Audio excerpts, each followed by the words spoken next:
बचपन विक्रम संवत 1791 में केवली भगवान साधु वेश धारण करके आए। उस समय सुखराम जी अपने हम उम्र बच्चों के साथ खेल रहे थे। साधु को देखकर अन्य बच्चे भाग गए, परंतु परम दयाल सद्गुरु सुखराम जी महाराज वहीं खड़े रहे और साधु के पास आने पर आपने उन्हें सादर प्रणाम किया। सद्गुरु भगवान ने साधु वेश में सुखराम जी को उनके इस जीवन में आने का उद्देश्य स्मरण करवाते हुए कहा, बालक तुम संसार में क्या करने आया हो और क्या कर रहे हो? तुम संसार में जीवों को भवसागर से तारने के लिए आए हो। सस्वरूप राम जी ने आपको अनंत जीवों को तारने के लिए इस धरती पर भेजा है और आप क्या कर रहे हो? इतनी बात कहकर बालक सुखराम जी महाराज को सत्सवत का ज्ञान बताकर वे अंतर्ध्यान हो गए। उस दिन से आपको दिव्य प्रकाश और सत्सवत का ज्ञान हो गया, अर्थात अपने दिव्य स्वरूप में महाराज श्री विराजमान हो गई है जी।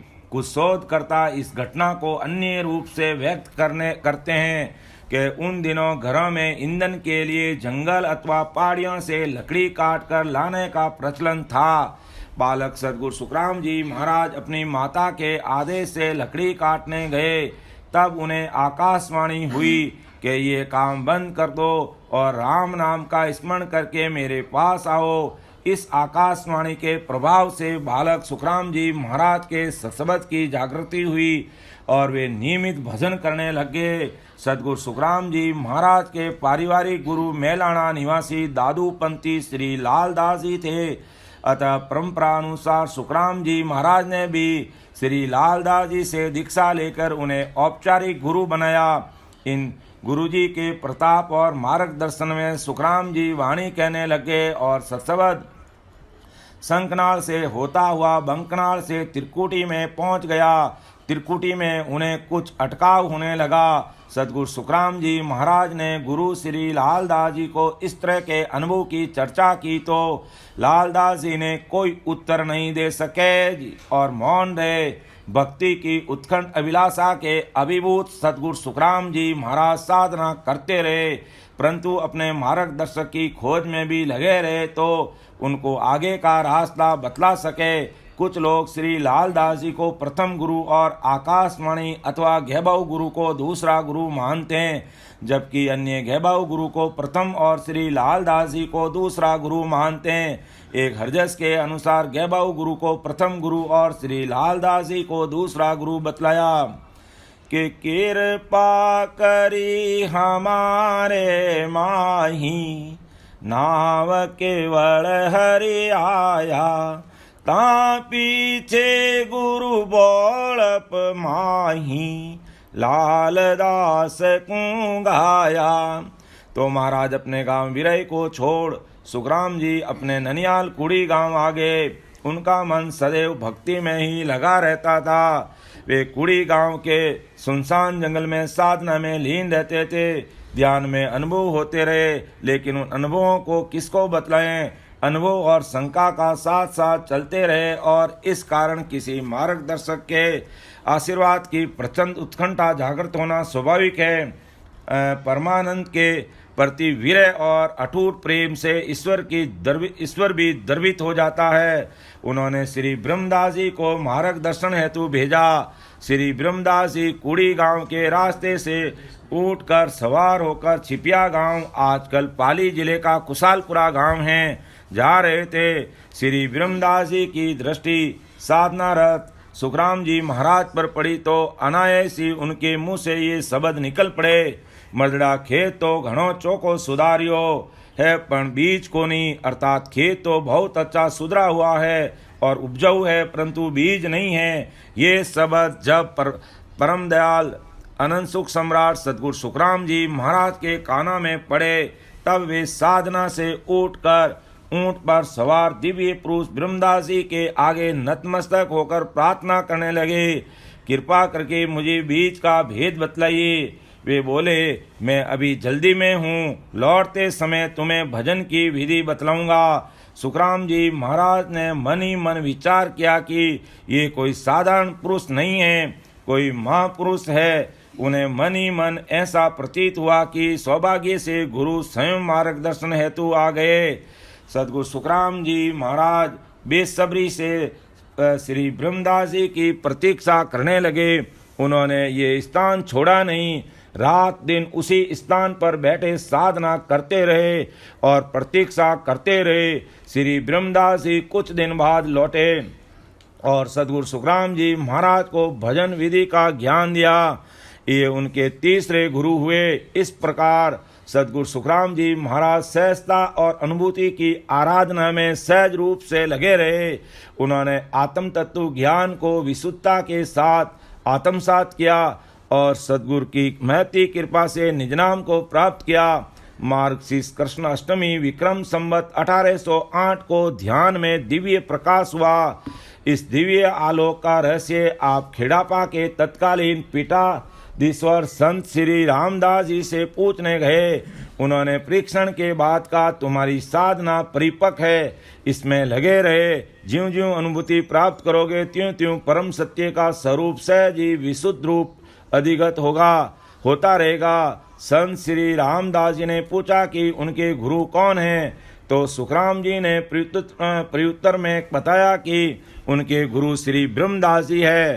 तो रामदास जी ने कहा श्री ब्रह्मदास जी तो यहीं के शिष्य है। तो सुखराम जी ने संत श्री रामदास जी को भी अपना गुरु बनाया। इस प्रकार उनके 4 गुरु हुए।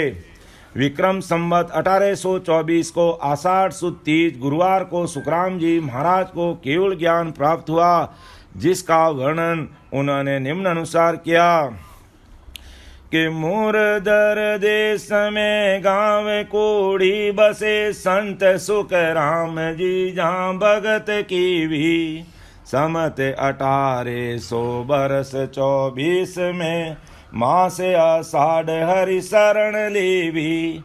वार गुरुवार सुन पक्क सो सुदति तित सोती जीवा दिन हो ही।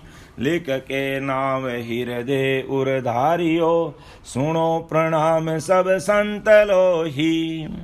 और एक अन्य साखी में भी सुखराम जी अपने साईं सृजनहार से मिलने की बात कहते हैं कि बरस 24 से सुध बही, कीनी प्राण पुकार सुखिया साही सिरजिया, गुरु बीरम जिण भार। विक्रम संवत 1808 में सदगुरु सुखराम जी महाराज व्यापार के सिलसिले में अपने अन्य व्यापारिक साथियों के साथ गेहूं लाने के लिए 15-20 बैलगाड़ियां लेकर मारवाड़ से गुजरात पधारे।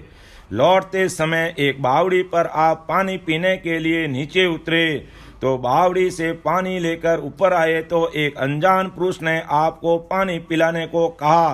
तो आपने बड़ा लोटा भरकर लाकर उन महाशय को पिलाया। उन्होंने पूरा पानी पीकर पुनः पानी मांगा। महाराज सुखराम जी महाराज पुनः बावड़ी में नीचे गए और बड़ा लोटा भरकर लाए और उन महाशय को पिलाया। पूरा लोटा पानी का पीने के बाद उन्होंने पुनः पानी मांगा। सतगुरु सुखराम जी महाराज तीसरी बार भी बावड़ी की सीढ़ियां उतरकर पानी लेकर आए और उनको पिलाया। उन महाशय ने चौथी बार पुनः पानी मांगा। सतगुरु सुखराम जी महाराज सहर्ष पानी लेने नीचे पधारे। वापिस आकर देखते तो वो भद्र पुरुषवान नहीं और दूर दूर तक भी नजर नहीं आ रहे हैं। उनका नाम उन्होंने गैबीदास गैबव रख दिया। उस दिन मृगसर बदी सप्तमी गुरुवार था। इस घटना से सतगुरु सुखराम जी महाराज बहुत विचलित हुए और अपने साथियों से बोले कि वे अब वापिस अपने गांव नहीं चलेंगे। साथियों के पूछने पर बतलाया कि गेहूं यहाँ के गरीब लोगों को बांट दो और बैलों को गाड़ियों से हटाकर उनकी नातें खोलकर स्वतंत्र कर दो। ये प्रथम घटना जब सुखराम जी के मन में गृह त्याग और संन्यास का स्वरूप नजर आया। बाद में साथियों के समझाने पर वे पूरे सम्मान के साथ अपने गांव विरई आ गए। आपका मन व्यापार में कम और साधना में अधिक रहता। धीरे धीरे आप व्यापार से विमुख होकर भजन में मगन रहने लगे। भूख प्यास सर्दी गर्मी नींद मानो उन्होंने विजय प्राप्त कर ली थी।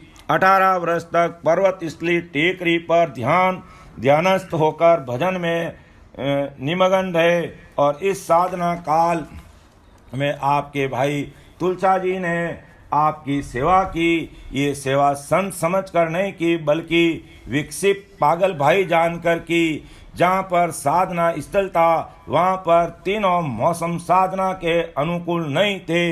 अर्थात गर्मी में पहाड़ी तेज धूप से तपती थी, सर्दी में ठंडी हवाएं और वर्षा ऋतु में ऊपर छत भी नहीं थी। तब तुलसा जी ने जब ये स्थिति देखी तो उन्होंने सद्गुरु सुखराम जी महाराज के बैठने के स्थान के चारों ओर 4 लकड़ियां खड़ी करके उनके लिए छाया की व्यवस्था कर दी।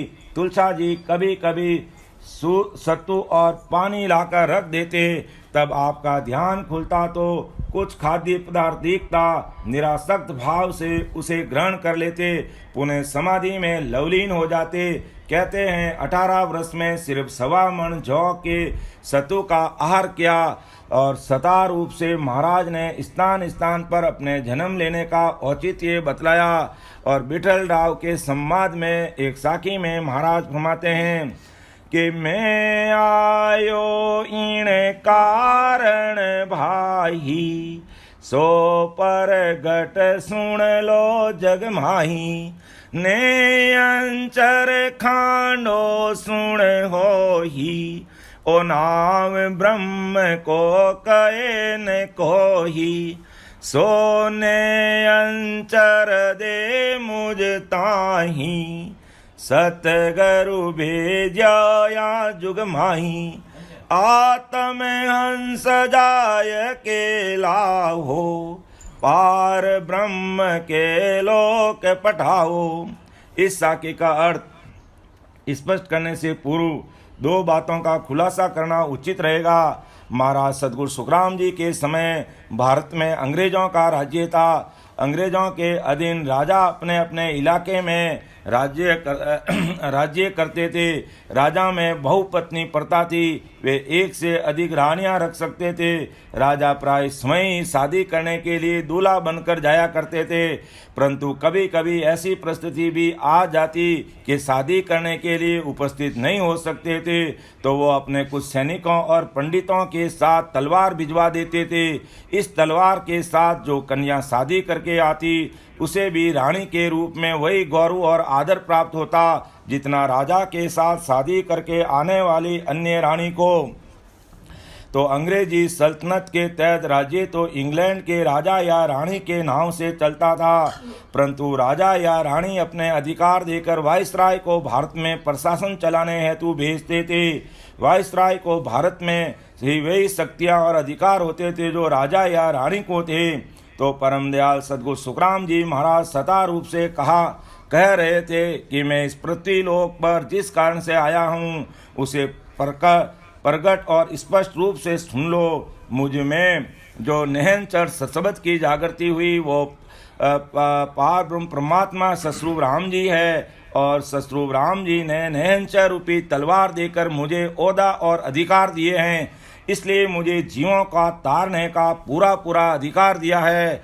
जैसे इंग्लैंड के राजा या रानी वाइसराय को अधिकार देते हैं, वैसे ही ससुर राम जी परमात्मा ने मुझे जीवों को तारने का पूर्ण अधिकार दिया। और ससुर राम जी ने मुझे हिदायत देकर पृथ्वी पर भेजा कि हंसों अर्थात जीवों को चेतन करो, उन्हें भजन में लगाओ और उनके 3 तरह के कर्मों को समाप्त करो और जीते जी ससुर के लोक में भिजवाई देवो। केवली भगवंता ने धन्य हो धन्य हो। तो अनंत करोड़ आगे जन आया, आत्म हंस ब्यावण भाया, सोई रीत हमारी हो ही, ब्रह्म रीत और कहूँ तो ही। सद्गुरु सुखराम जी महाराज फरमाते हैं कि ब्रह्मा का पद और कार्य जीवों की रचना करना है और उनको जगत में रखना।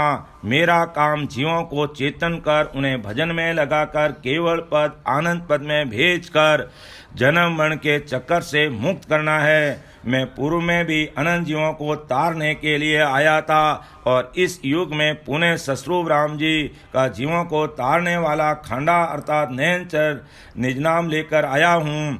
मैं मेरे काम में सफल होता हूँ तो 3 लोक खाली हो जाएगा, अर्थात जगत उजाड़ हो जाएगा। परंतु ब्रह्मा मोक्ष का रास्ता बंद रख कर जगत को बसाना चाहता है और मैं संसार को उजाड़ना चाहता हूँ, अर्थात सब पूरी दुनिया के जीवों को ससरूप साहिब के देश में भेजना चाहता हूँ। महाराज श्री साकी में फरमाते हैं कि अण बेला देत हूँ, सुन लीजो निज दास, ब्रह्मलोक की चायवे, सो आजो मम पास, सो आजो मम पास, ब्रह्म के माय मिलाऊं, जतन करूं बहु भांत, संग कर ले मैं जाऊं, सुख राम हंसा के कारण, दे धरी जुग बास, अण बेहेला देत हूँ, सुन लीजो निज दास। परम दयाल सदगुरु सुखराम जी महाराज